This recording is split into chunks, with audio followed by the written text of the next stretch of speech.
Hello guys, তো তোমাদের নিয়ে চলে আসলাম আরো নতুন ভিডিও।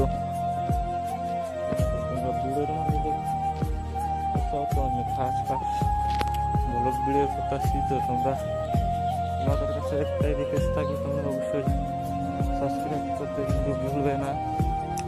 তো এটা একটা গ্রাম, আমরা গ্রামে ঘুরতে আসছি, ওই জন্য আমি তোমাদের সব কিছু দেখাইছি। এটা দেখতে পাচ্ছ ধান ক্ষেত, অনেকে বা চেনো না ধান ক্ষেত, অনেকেই ভালো করে চেনো। এই সাইডে দেখতে পাচ্ছ একটা পুকুরি তো অনেকেই চিনতে পারো। তো আমরা আমাদের সব কিছু দেখাচ্ছি। তো আমাদের চ্যানেলে তোমরা পাবে অনেক বিভিন্ন ধরনের ব্লগ ভিডিও। তোমাদের কাছে একটা আশা থাকবে, তোমরা দেখতে হলে অবশ্যই সাবস্ক্রাইবটা করে রাখবে। তো তোমরা পরবর্তীতে দেখতে পাবে এরকম ভিডিও।